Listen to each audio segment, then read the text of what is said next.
Sejam bem-vindos a mais um episódio do Goiás Agro, esse podcast que foi criado para ouvir quem faz o agro acontecer aqui em Goiás. E hoje nós estamos recebendo aqui um convidado especial e se eu fosse você não perdia mais esse episódio. E claro, sempre aqui na minha companhia, comandando aqui o nosso podcast, meu amigo Pedro Maia, ele que é engenheiro agrônomo, nosso gerente da Estação Experimental Nativas do Cerrado, da Emater Goiás, e hoje estamos com um convidado especial aqui, né, Pedro? É isso aí, presidente. Satisfação estar de volta aqui gravando mais um episódio com vocês, sempre aos domingos, às 7 horas da manhã, aqui no canal da TBC, às terças-feiras e aos sábados também no mesmo horário. Estamos aqui batendo ponto, conversando com você, falando sobre o setor que movimenta a nossa economia, né, responsável por 1/3 do nosso PIB brasileiro, que é o nosso querido agronegócio. E nosso convidado, Rafael, não pode ser diferente. É um cara especialíssimo, que tem um conhecimento enorme e vanguarda, né? Um projeto aí maravilhoso, que é a sustentabilidade dentro da bovinocultura, né, Rafael? Isso mesmo. E o nosso convidado é um servidor da Emater Goiás aí já há alguns dias. Ele depois vai revelar para nós quantos dias que ele está aqui conosco. Mas ele é um coordenador de um dos programas que a Emater Goiás tem levado aí estado afora, e o Pedro vai apresentar ele aí, né, Pedro? É isso aí, olha só, ele é zootecnista, especialista em agronegócio e agroindústria, e ele também é idealizador do programa Bovinocultura Sustentável, uma iniciativa da Emater Goiás criada em 2003, com o objetivo de fortalecer a cadeia produtiva de bovinos por meio de boas práticas ambientais, gestão eficiente e assistência técnica continuada. Estamos falando dele, doutor Fernando Coelho. Seja muito bem-vindo, doutor. Muito obrigado, Pedro. E tomara que seja o sucesso, né? Que é um programa que a gente já vem trabalhando nele há um tempinho. E hoje, graças a Deus, praticamente está consolidado no estado de Goiás e até fora do estado de Goiás.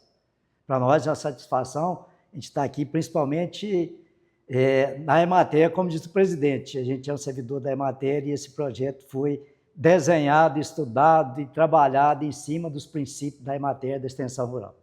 Perfeito. Olha, gente, para nós é um prazer receber o doutor Fernando aqui, que, como eu disse, é um pioneiro, né, uma referência nessa área, zootecnista.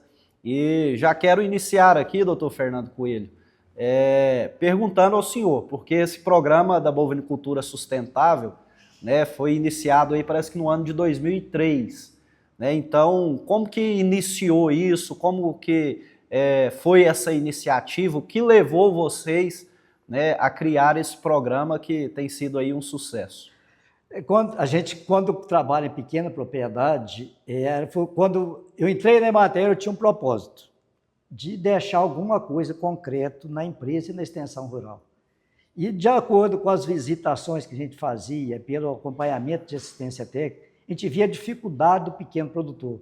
Ele não tinha recurso, ele não tem estrutura física nenhuma, ele não tem economia para bancar o negócio, ele não tem conhecimento do negócio. E um negócio que mais preocupou a gente na época era a perca de animal que ele tinha no período da entre-safra. Isso deixou a gente pensativo. E a outra coisa que levou a gente a pensar o projeto foi a questão da sucessão familiar. Que a gente já via isso desde 2003, que a sucessão familiar precisava de ser trabalhada de uma maneira diferente para que pudesse dar continuidade na agricultura familiar. E foi uma das coisas que a gente mais pegou para começar a desenhar o projeto. E outro lado que a gente começou a desenhar o projeto foi não tirar recurso do produtor. É montar uma estrutura, um planejamento e um projeto que viabiliza a produção e a produtividade sem praticamente gastar dinheiro. Ou seja, fazendo a economia circular. Produção circular e não linear. Tirar tudo dentro da fazenda e praticamente nada fora da fazenda para dar lucratividade. Em cima de três bases, né? Economia, a parte econômica, ambiental e a social. Perfeito. O doutor Fernando, e essa assistência técnica para esses produtores? Acontece lá na ponta, o produtor tem que ir atrás de uma estação, um escritório da Emater? Como que é o atendimento, a dinâmica de atendimento? Pedro, a dinâmica é simples. 90% dos produtores procuram a gente através de celular. WhatsApp. WhatsApp. Hoje, às vezes, a gente atende 500 ligações do celular e atende um produtor, às vezes, que está procurando, que vai no escritório atrás de buscar alternativas. E como o projeto já começou a ser difundido, o celular ficou a ferramenta principal para você estar começando a trabalhar com o produtor, explicando para ele como funciona e quais as premissas do projeto e quais os objetivos do projeto. E já tem aquele grupo no Zap ali que todo mundo troca informação. Doutor, pode usar esse suplemento aqui, esse proteinado, esse proteico energético, como é que é? Acontece muito, Pedro, pelo seguinte, que a grande maioria das assistências técnicas, às vezes, está preocupada em levar produtividade ao produtor. E nós da Emater, principalmente nós trabalhando em bovinocultura sustentável, a gente leva tecnologia, leva tudo, mas o principal que a gente tem observado é a satisfação do produtor rural. Perfeito. Não adianta, na nossa visão, você levar tudo, levar tecnologia, levar uma assistência técnica continuada, se o produtor não está satisfeito. E só o produtor, eu acho que não é importante, eu acho que tem a família do produtor que tem que ser o quê? Está bem satisfeita, você chega na propriedade, ele te recebe com um sorriso, e não aquele produtor que recebe só para estar te recebendo. E graças a Deus nós temos conseguido a fazer isso, através de um negócio que foi muito esquecido um período na Emater, das assistentes sociais. É uma ferramenta fantástica que ajuda a gente muito no projeto de bovinocultura sustentável, porque a mulher dificilmente ela omite informações. E a assistente social, ela entra dentro da cozinha. O homem é meio brutão ali, né? Às vezes ele fica meio preocupado em dar informação. Já a mulher, ela não omite. E a assistente social ajuda muita gente, que ela dá um foco para a gente começar a trabalhar aquela família baseado naqueles dados que ela repassou para a gente. Olha, doutor Fernando, o senhor falou no assunto aí inicial, né, que o próprio nome do programa diz que é bovinocultura sustentável. E o assunto, né, da sustentabilidade está muito em alta, em foco. E quando a gente fala de sustentabilidade, doutor Fernando, principalmente os produtores aí mais tradicional, ele logo acha que sustentabilidade tem a ver só com a questão ambiental. E aí muitos já criam resistência que acha que nós vamos lá para colocar dificuldade para ele, que ele tem que preservar, que ele tem que fechar as nascentes dele, que ele tem que preservar as APP. E quando a gente fala de sustentabilidade, e o senhor citou bem aqui, a gente está falando de 3 pilares, né, que é o econômico, ambiental e o social. Então, eu queria que o senhor falasse um pouquinho mais para o produtor entender que esses 3 assuntos têm como sim andar em conjunto, né, e ele fazer isso se tornar de fato uma realidade dentro da propriedade, né, doutor Fernando? Com certeza. O que a gente começa a trabalhar? A gente começa a trabalhar primeiro a parte econômica, para o produtor ver que tem viabilidade aquilo que a gente está propondo para ele. Outra questão que a gente prega muito com o produtor é não dar tempo para ele, porque cada produtor tem um tempo. Tem produtor que entende a tecnologia com 4, 5, 6 meses. Tem produtor hoje que a gente trabalha com ele desde 2006 e agora que está começando a entender como funciona o projeto. Porque o projeto, primeiro, ele baseia em quê? Em economia, produção circular. Então você vai tirar de dentro da terra o sustento e melhorar a sua produtividade. Onde a gente trabalha primeiro a parte econômica, buscando o quê? Melhor capacidade de dotação das pastagens, melhor assim, a condição do rebanho, melhor a genética, para você estar dando o quê? Uma parte econômica para ele, para depois a gente começar a trabalhar o quê? Ele acreditar no projeto e você começar a trabalhar a parte ambiental. E doutor, só desculpe interromper o senhor aqui, até para o pessoal que está assistindo a gente aqui entender. Entra a parte zootécnica, de nutrição, de reprodução e tudo mais, mas também pega essa parte de gestão e organização interna do produtor. Não pega, o planejamento... Que às vezes está naquela cadernetinha ainda. O projeto pega tudo. 100%. Pega a parte de gestão, pega a parte de genética, pega a parte de alimentação. Alimentação que a gente engloba pastagem, mineralização, concentrado, silagem, tudo. E a parte genética é o melhoramento genético. Uhum. E entra uma parte importantíssima, que é o solo. Que o solo é a base de tudo. E o projeto depende muito de quê? De você conhecer de solo, conhecer de forrageira, que você vai depender de quê? De uma interação solo, planta, animal e ser humano. para você desenvolver o projeto. E uma outra parte que o produtor assusta muito, Rafael, é quando você começa a medir solo, temperatura de solo. Eu acho que foi a primeira empresa no país a medir solo. Quando a gente começou a medir solo, nós assustamos. Nós chegamos numa propriedade que ela estava com 57 graus de temperatura sobre o solo. E a 35 Cozinha graus... semente. Cozinha semente. E a 37, 39 graus, a 30, 35 graus de profundidade. Então, nós começamos a observar que quando você tem um solo desprotegido e sem estruturação, perfeito, cada dia, você vai deteriorando o seu solo. Ele vai vai piorando a condição dele, o pasto vai degradando, vai diminuindo a capacidade de dotação, e o mais drástico de tudo, que depois vem o quê? As erosões. Mas voltando lá nos pilares, aí você trabalha a parte econômica, para o cara entender, depois a gente trabalha a parte ambiental, mostra para ele da importância da água, a importância da preservação do nascente, das APPs, o tanto que o animal precisa de conforto ambiental para estar produzindo. Depois que a gente faz essa parte, não mostrando para ele que é obrigatório, mas sim uma coisa de sustentabilidade, a gente começa a trabalhar a parte social, que é a interação da família, buscando a família para dentro dos programas da Emater, através de PAA, PENAI, de todos os programas institucionais da Emater, que busca valorizar a mulher para ela estar o quê? Agregando valor àquilo que ela está produzindo dentro da propriedade rural. Olha, então isso já é bom, gente, até para desmistificar aí ao produtor que acha que para ele melhorar a sua produtividade, né, tem que fazer grandes investimentos, né, Pedro? Tem que aí ter muito dinheiro. Então o Bovinocultura Sustentável já vem para isso, para mostrar que o programa nosso, a intenção não é tirar o dinheiro do bolso do produtor, né, doutor Fernando? É colocar dinheiro no bolso do produtor se ele tiver esse conhecimento. Então, você não saia daí, porque o nosso intervalo é rápido, vai dar o prazo só de você colocar um cafezinho, eu vou colocar o meu aqui também, e a gente volta aqui no segundo bloco para continuar o nosso assunto com o doutor Fernando Coelho, zootecnista, servidor nosso de carreira aqui da Emater, e também junto com Pedro Maia. Voltamos para o segundo bloco aqui do nosso podcast Goiás Agro, mais uma vez aqui recebendo um especialista, um servidor nosso de carreira da Emater, doutor Fernando Coelho, zootecnista, falando um pouco aqui desse programa que se tornou uma referência sobre a bovinocultura sustentável, como isso tem feito com que os nossos produtores avancem, se desenvolvam mais.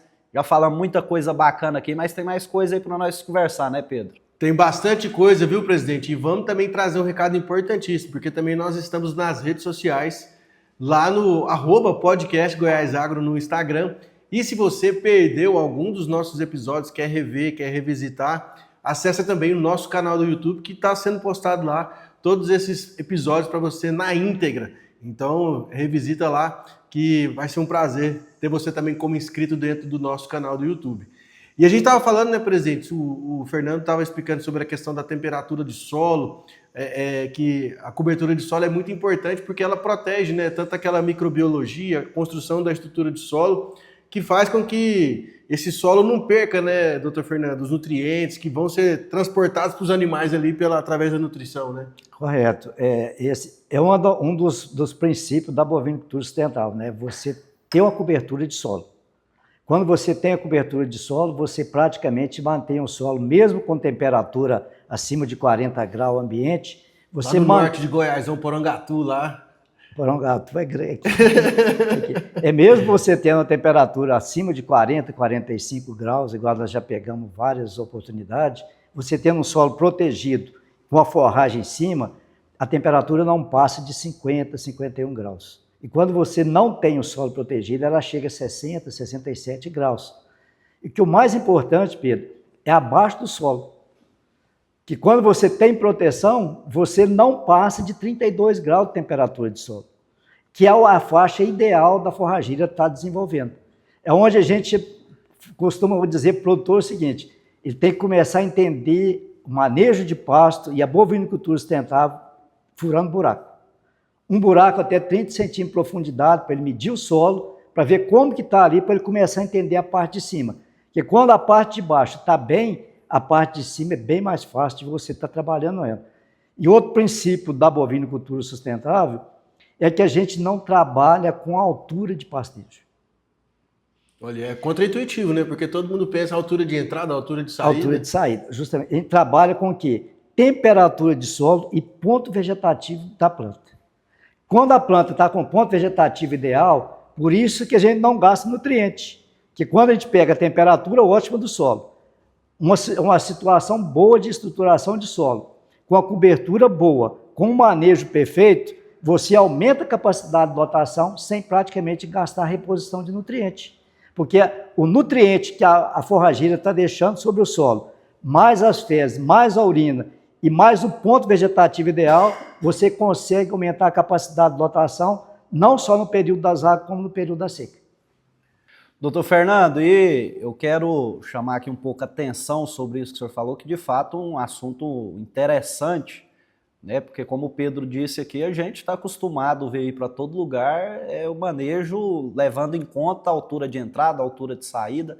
Eu queria que o senhor explicasse de forma mais detalhada, né, o que esses aspectos que o senhor ensina ao produtor a analisar para ele ter essa produtividade maior do seu capim, né, e consequentemente o aumento da lotação, que o senhor explicasse de forma mais clara para esse produtor já entender um pouco sobre isso. É claro que aqui não dá para a gente falar de forma muito aprofundada, porque o tempo nosso é curto, né, mas para o produtor já começar a entender e procurar também esse conhecimento, doutor.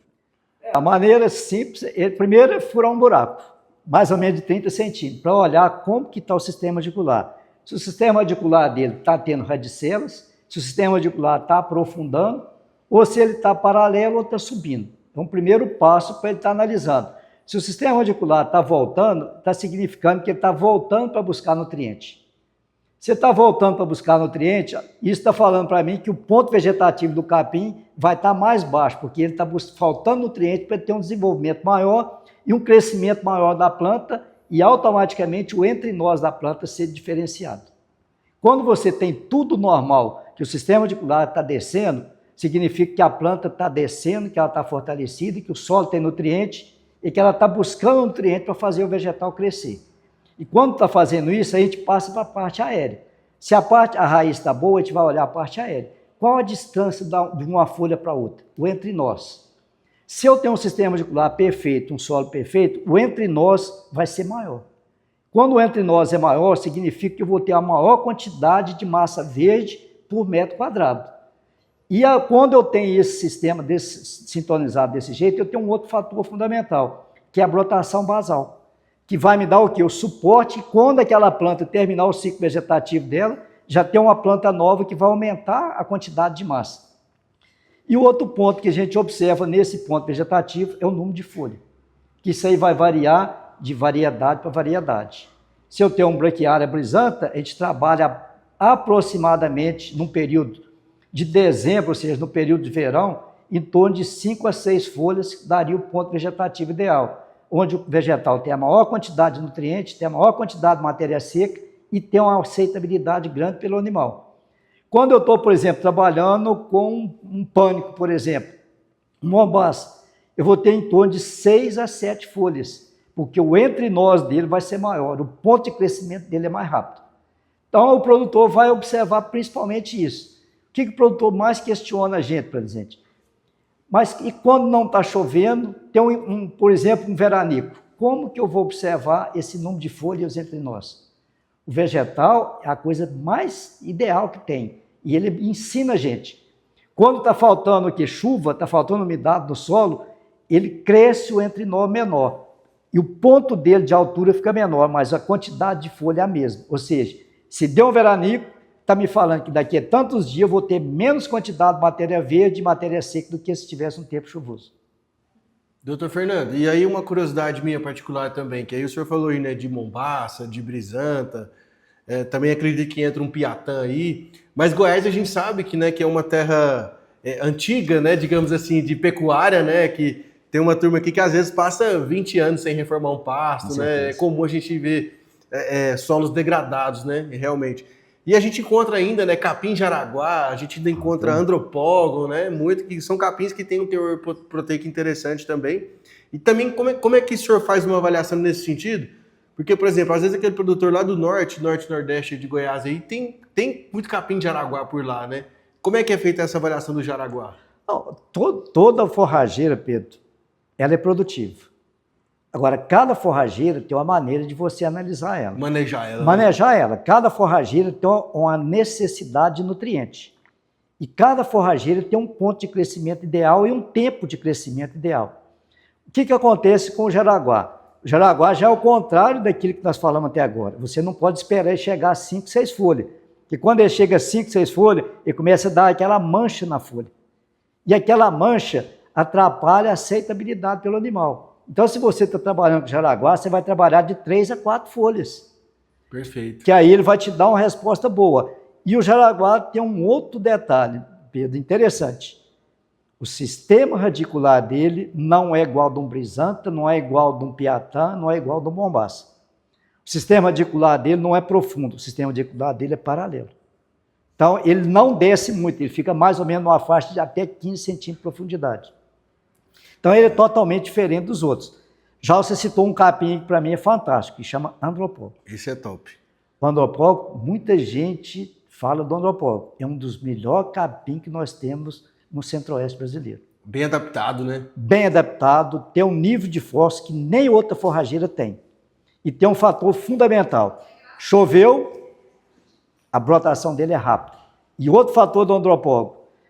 Quando você vai andar no andropólogo no período da seca, o que acontece? Você molha a calça do sereno, porque ele segura, os estômatos dele trabalham de uma maneira diferente das outras gramíneas.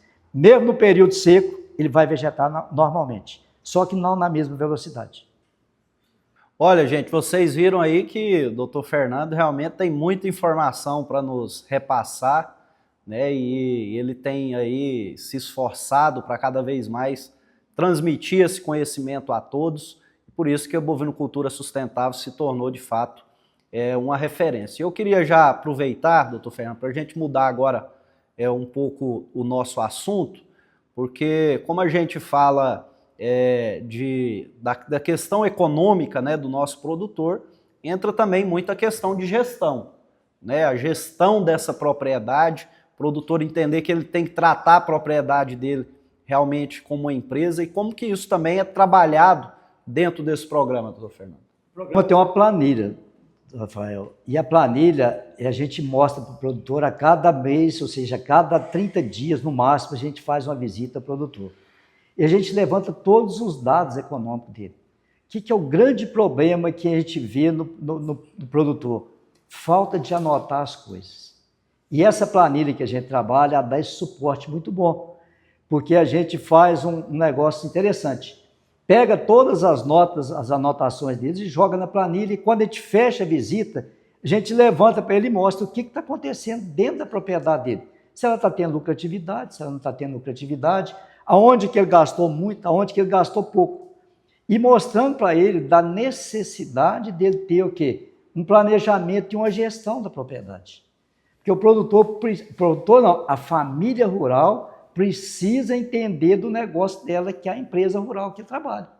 E ele só entende dela através de números. Se não tiver números, fica difícil de saber se ela está tendo lucratividade ou não. O que nós podemos mexer na propriedade hoje? Nós podemos mexer aqui. Vamos diminuir o concentrado, porque está chovendo. A nossa pastagem hoje está com nível de proteína e energia bom. Eu não preciso gastar tanto concentrado. Então, a gente mostra isso na planilha para ele estar o quê? Melhorando a receita dele a cada dia.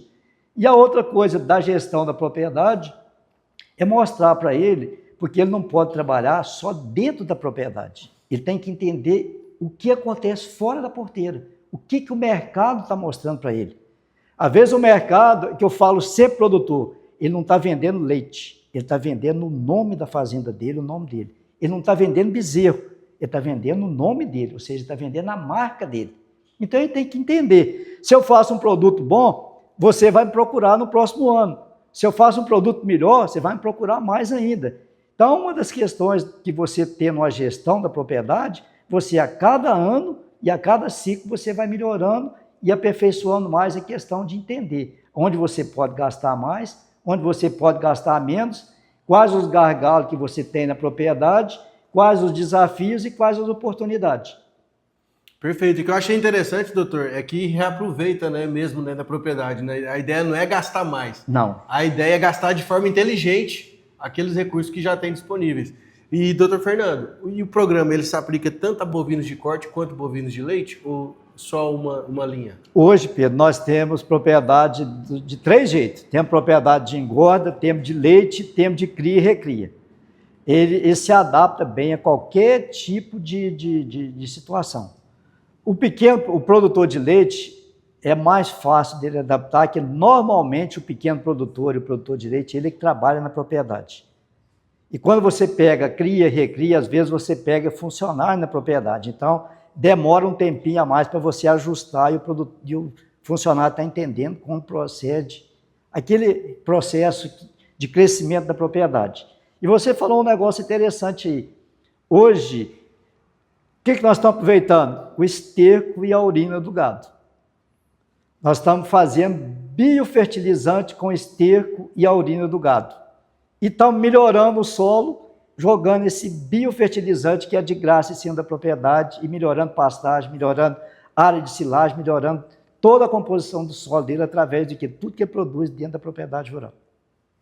Olha, e eu sei que tem muitos produtores nos assistindo aqui, nos acompanhando, né, tanto aqui pela TBC, quanto pelas redes sociais, quanto pelo canal do YouTube. E eu não tenho dúvida, doutor Fernando, que com esse tempo que você tem de experiência, você vai poder aí já listar para nós os erros mais comuns que o senhor tem identificado nessas propriedades quando chega nessa primeira visita, né? E logo depois do nosso intervalo aqui, nós vamos voltar com o doutor Fernando, listando algum desses erros que é para você, produtor, já se identificar e ver aí se você está cometendo um desses erros, para você ir procurar urgentemente uma assistência técnica especializada, né? E a Emater Goiás, claro, está à disposição. Então, vai lá, recarrega a xícara com café quentinho. Se tiver o pão de queijo pronto, já pega uns lá também para acompanhar aqui o nosso podcast, que nós vamos voltar aqui no terceiro bloco com mais esse assunto, falando aqui de bovinocultura sustentável com o doutor Fernando Coelho, zootecnista nosso aqui da Emater Goiás. Falando aqui para o nosso terceiro e último bloco, hoje recebendo aqui o doutor Fernando Coelho, zootecnista, né, o nosso coordenador aí do programa Bovinocultura Sustentável, e nós finalizamos o segundo bloco, né, para ele poder nos passar aí os principais erros, né, que eles têm encontrado quando chega nessas propriedades. Para você que é produtor que está nos assistindo, se você está cometendo aí algum desses erros, você já se identificar e urgentemente correr para procurar uma assistência técnica. Mas antes do doutor Fernando responder, é claro que aqui toda semana nós temos um episódio do podcast, e se você perdeu algum dos episódios, aonde que a turma vai nos encontrar aí? Lá no YouTube, no canal Podcast Goiás Agro. Todos os episódios estão lá, Rafael. São mais de 18 episódios disponíveis para você maratonar lá. Isso aí. Então, voltando aqui com o doutor Fernando. Doutor Fernando, o senhor possa apontar aí algum dos erros, né, mais comuns que o senhor tem identificado quando chega nessa propriedade, para que esse produtor que está nos assistindo, ele já possa aí identificar se ele está cometendo um desses erros, para ele procurar ajuda aí. O maior erro que a gente percebe no produtor, na primeira visita que a gente fala, que é o marco zero, é o erro mais assim, que chama atenção, é o produtor não ter nenhum planejamento e nada anotado na propriedade, ou seja, não tem gestão nenhuma. O segundo erro que a gente vê é que o produtor não conhece o negócio dele. Fato. O terceiro erro que o produtor faz é gastar sem saber onde ele vai gastar. Muitas vezes a gente chega, o produtor fala assim, eu preciso comprar quanto de ureia para jogar na minha pastagem. Ou seja, ele não tem nem conhecimento de como vai funcionar aquilo, se aquele fertilizante vai ser o ideal para ele naquele momento. Às vezes vai atrapalhar a produção dele ao invés de melhorar. Outra questão interessante é a questão de credibilidade na assistência técnica. Muitas vezes a gente chega, o produtor fica meio arredio quando você mostra um projeto para ele que tem um período de adaptação e um período para ele começar a dar retorno. Então o produtor fica meio que se questionando a coisa. Esse trem funciona mesmo, será? Justamente. Porque normalmente o que o pessoal fala, você tira uma vaca, joga tanto de ureia a cada pastejo. E a gente fala o contrário. Você não vai gastar dinheiro nenhum, você não vai jogar fertilizante. Outra questão que a gente bate sempre com o produtor é a questão de falta de quê? De genética. Uma grande parte da propriedade, principalmente pequeno produtor, a genética dele é deficiente. Por que ela é deficiente? Porque a propriedade dele, economicamente, já não está sendo viável, então ele não tem como trabalhar a genética. Outro fator que pesa bastante no início, a questão de quê? Da falta de quê? De coesão da família rural. Boa. A família rural não é coesa, ou seja, não trabalha em conjunto. E uma das coisas que a gente está buscando sempre é isso, é trazer a família para dentro do projeto. E a gente discute todo final de tarde, que a gente sai da propriedade, a gente senta igual está aqui, produtor, mulher, filhos e os funcionários, quando tem. E a gente ouve para depois a gente começar a mostrar para eles os dados que a gente levantou. Para você estar o quê? Trazendo o pessoal e todo mundo está o quê? Em sincronia com aquilo que está sendo desenvolvido dentro da propriedade rural. E a outro fator que pesa um pouquinho é a questão da, o quê? Da resistência do produtor de colocar a mulher e a família dentro do processo produtivo. Mas hoje, graças a Deus, nós estamos revertendo e as propriedades que a gente trabalha, hoje, a mulher hoje está sendo o braço direito de muitas propriedades. E com certeza, nós estamos trabalhando um negócio diferente, presidente. Nós estamos deixando a mulher na parte de anotação de gestão. Porque ela, às vezes, ela é mais organizada e ela traz a coisa bem ajustadinha, que fica mais fácil da gente estar propondo e vendo o que a gente pode avançar. Tem mais capricho, né, doutor? Em outras palavras. Tem mais capricho e tem um outro fator também que pesa um pouquinho. A resistência do produtor em saber que o manejo que ele está fazendo na pastagem não é aquilo que a gente está propondo. Esse, às vezes, é um gargalo que a gente demora um tempinho para estar revertendo. Mas quando você faz um negócio que a gente está começando a fazer, pega o produtor, leva no dia de campo, pega o produtor, leva na propriedade que já está sendo trabalhada, ele conversa com o outro produtor, aí a coisa facilita bastante. Perfeito. E, doutor Fernando, quem quiser ter acesso ao programa, quem quiser ter mais informações, como que faz para proceder? Tem todos os canais da Emater, telefone da Emater e tem os escritórios locais, que às vezes o escritório local daquela região não está assim bem familiarizado com o projeto, ele procurando aquele pessoal do escritório, o pessoal entra em contato com a gente ou com a direção da empresa, que a gente vai ter como estar acessando e estar contribuindo, estar fazendo uma visita para estar começando a trabalhar o projeto naquela propriedade rural. Então o produtor chegou lá hoje, se inscreveu para participar do programa, a Emater vai mandar um técnico da propriedade desse produtor, vai entender a realidade dele, vai fazer um diagnóstico e aí que vão definir o que serão os planos de ação. Porque cada propriedade, Pedro, é uma realidade diferente. Cada caso é um caso. Cada caso é um caso. Cada produtor entende de uma maneira diferente. Cada produtor tem uma reserva econômica diferente. Cada produtor tem uma genética diferente. Cada produtor tem um tipo de solo diferente. Porque o que acontece às vezes? O vizinho dele está fazendo um processo diferente do dele, mas as condições de uma propriedade é diferente da outra. E isso o produtor, às vezes, tem dificuldade de entender. Doutor Fernando, e a gente já está caminhando aqui para encerrar, né? O papo aqui está bacana, mas o tempo nosso aqui é um pouco resumido.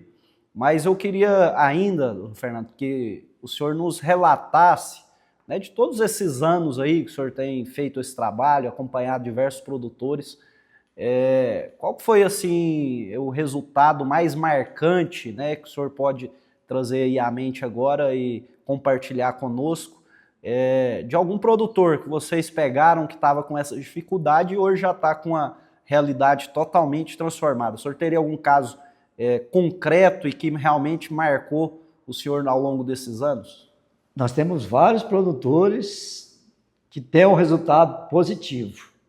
E nós temos um produtor que a gente sempre mostra para ele, que é um produtor aqui de Abadia de Goiás. Nós começamos a trabalhar com ele em 2003, ele tinha uma dívida impagável e tirava 80 litros de leite. Hoje, ele tira quase 5 mil litros de leite. Caramba. E tem uma receita de aproximadamente 30 mil reais líquido por mês. E nós temos vários pequenos produtores. Temos propriedade em Taquaral e Itaúsul, que o produtor estava no vermelho, através de uma visita no dia de campo que nós fizemos em Moçambique. O produtor estava com a faixa de 180 litros de leite há 3 anos atrás, com a capacidade de dotação de menos 0,75 UA por hectare. Hoje ele tem uma média de 5,6 UA por hectare no período das águas e 3,4 no período da seca, tirando aproximadamente 800 litros de leite. Então são várias, e tem uma propriedade de bovino de corte, que o Pedro perguntou, numa trinchã com Goiás. Nós pegamos uma propriedade que, o dia que nós fizemos a visita, várias empresas foram na propriedade. O que eles falaram? Passa arado, grade e planta tudo de novo. Nós chegamos, fizemos a visita e falamos assim, nada de arado, nada de grade. É manejo e daqui uns dias, se Deus quiser, está recuperado. Hoje a propriedade está com 2,2 UA por hectare. Pegamos a propriedade, desmamando bezerro de 120, 130 quilos, com 8 meses de idade. Esse ano nós pesamos agora, segunda-feira, bezerro com 4 meses, pesando 160 quilos. Então, são as realidades que nós temos hoje. E não é milagre, né, doutor? Porque, assim, às vezes a gente fica esperando uma receita milagrosa da China que vai resolver todos os problemas, né? Mas o arrozinho com feijão bem feito funciona, né? Bem temperado, né? Não falta nada, né? O que faz a diferença é o tempero. E nós temos, doutor Rafael, várias propriedades no município. Nós temos uma aqui, pertinho aqui da fazenda da Emater, em Araçu, que hoje está dando um resultado fantástico. Nós até estamos fazendo já uma diversificação de atividade, porque nós chegamos num patamar de lotação muito grande, e agora nós temos 2 alternativas, ou começar a adubar, ou começar a diversificar a propriedade. O que nós optamos? Diversificar, antes de começar a adubar. Que a intenção nossa é chegar nessa propriedade uma média aproximadamente de 6 UA por hectare ano, de janeiro a dezembro. E a média nacional é 0,7, né? 0,7. Então, se sobe para 0,5, para 5, o A é quase 10 vezes de aumento, né? Muita coisa, né, doutor? É porque hoje é custo-benefício. Quanto custa uma arroba de boi? Mas está aqueles 350, 350 né? Quanto que é a produção de uma arroba de boi? Tem vários custos. Vários custos. Antigamente, essa fazenda no Matrinchã, hoje vende bezerro. Certo? Vendia bezerro com 8 meses, pesando 130, 120 quilos. Hoje vende bezerro com 7 meses, pesando 220 quilos. Isso no lote de 100 cabeças é muita coisa. A diferença é muito grande. E ainda mais que aqui em Goiás, né, doutor Fernando, agora também começou, a gente está percebendo isso, que é a cultura agora também de vender o bezerro no quilo. Né? Então não tem mais aquele negócio de vender na perna ali, no chute, no olho.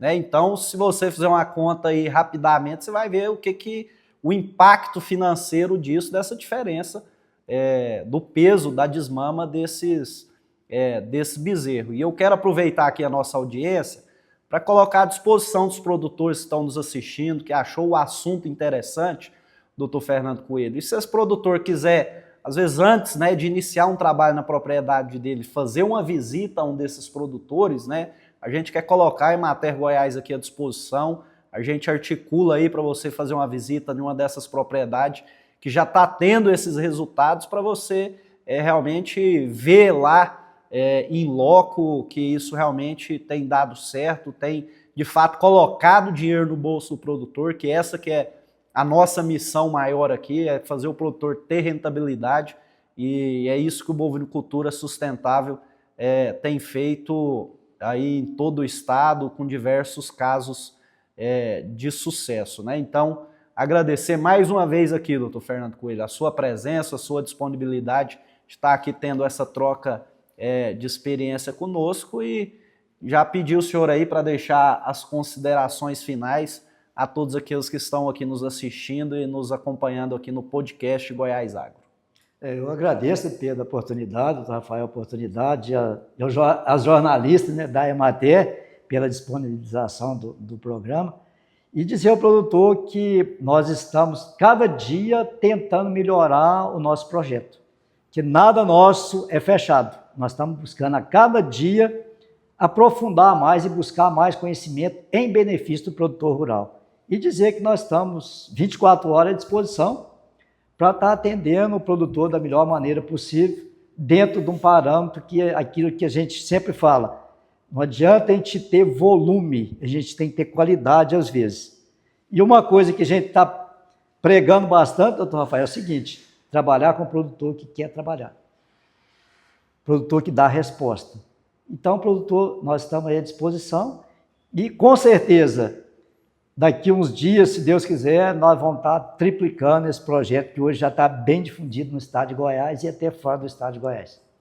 Gente, isso é primordial que o doutor Fernando falou. A Emater Goiás, claro, está à disposição, mas a gente tem procurado ajudar quem quer ser ajudado, né, doutor Fernando? Porque não adianta a gente também querer ajudar a pessoa que não tem interesse, que não tem um comprometimento, mas se você aí quer de fato ser ajudado, procure a Emater Goiás. A Emater Goiás está presente aí em praticamente todos os municípios do estado. Se o seu município ainda não tem o escritório local da Emater, mas pode entrar lá pelo site, entra em contato, que a gente vai estar aí nos colocando à disposição, não é isso, Pedro?